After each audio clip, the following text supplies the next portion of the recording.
on April 18, 2026, Australia and Japan made it official. A milestone contract has been signed for Mitsubishi Heavy Industries to build the first three of Australia's new general-purpose frigates. This deal doesn't just fill a lethal new capability into the Navy's surface fleet, but also deepens the Australia-Japan defense industrial cooperation. However, something has changed, and it's a big one. Australia's commitment to the program just underwent a radical spike, with the projected cost skyrocketing from $10 billion to a staggering $20 billion.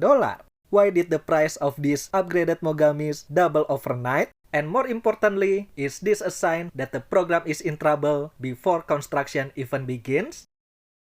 The signing ceremony in Melbourne represents the most notable event by the Australian government on its most ambitious naval expansion in decades. This effort, first formulated in 2024, aims to reshape the Navy by doubling its surface fleet with 11 new Tier 2 warships. These general-purpose frigates are designed to be the workhorses of the fleet, providing the mass and versatility needed to complement the high-end anti-submarine warfare of the Tier 1 Hunter-class frigate.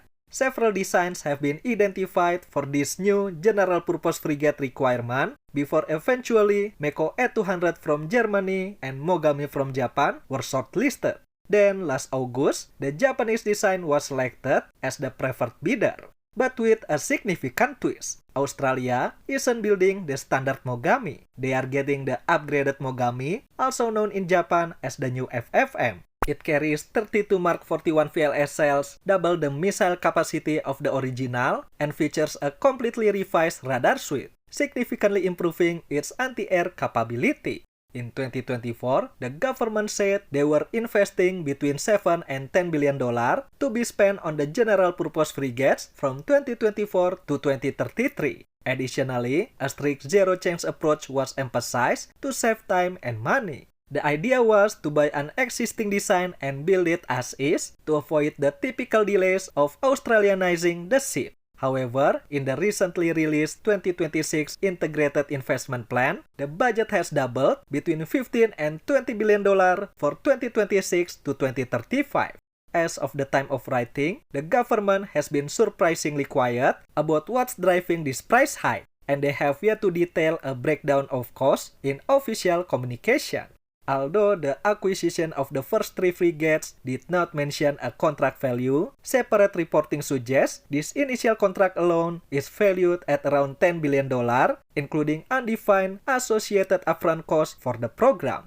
And after searching around, I think I understand why the cost is increasing, although I'm still not sure if all of this will double the entire program cost. The first is rising costs driven by inflation. And it's not only about the Australian contract, but with Japan too. Data from Japan's MOD and Maritime Staff Office indicate that the unit cost of both the Mogami and its upgraded successor has been climbing for years. Rising global material costs, currency depreciation, and inflation have all contributed to higher shipbuilding costs. For example, days before Australia's signing ceremony, MHI was also awarded a contract to build 3 upgraded Mogami for Japan's Maritime Self-Defense Force with a total allocated budget of 314.8 billion yen or around 105 billion yen per ship. This is almost 19% increase in cost from the first 2 upgraded Mogami built under the fiscal year 2024 of 87 billion yen per ship. Since Australia's first frigate will be built in Japan, they will also have to pay based on the current prices or perhaps more. And judging by the cost of the 12 Mogami so far, which had increased 25% between the first and last hulls, we should expect the cost of building upgraded versions could continue to rise over the years.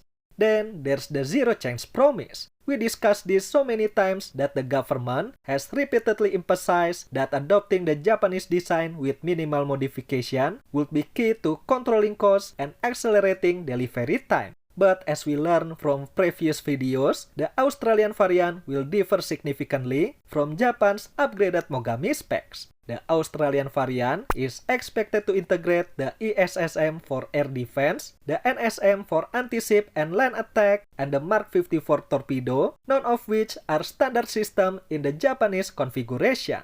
Although expected, these are not simple substitution. integrating different systems require modifications to the combat management systems and sensor interfaces which still use a Japanese bespoke sensor suite, as well as the ship's internal design, including power, weight, and space allocation. Such changes are a well-known cause of cost overruns and delays. Australia's own history is a loud, expensive warning. We have seen this script before with the Hunter-class frigate. What was once promised as a low-risk derivative of the British Type 26 has spiraled into a cautionary tale of design drift. Cost exploded, weight increased, and the delivery timeline slipped into the mid-2030s. Against this backdrop, the goal of delivering the first ship by December 2029 with those changes appears increasingly ambitious. Third, Australia has domestic production capacity and technology absorption challenges. While Japanese shipyards have proved to deliver advanced naval vessels in schedule, Australia's domestic capacity is a different story. Austal, the leading Australian partner, is a master of aluminum vessels, but they have limited experience with advanced steel warship construction. Moving production from Japan to Perth isn't just a change of scenery, it's a massive technology absorption challenge. It requires a flawless knowledge bridge between Japanese engineers and Australian workers. Any gap in that exchange, any loss in translation or expertise creates a bottleneck that could stall the program.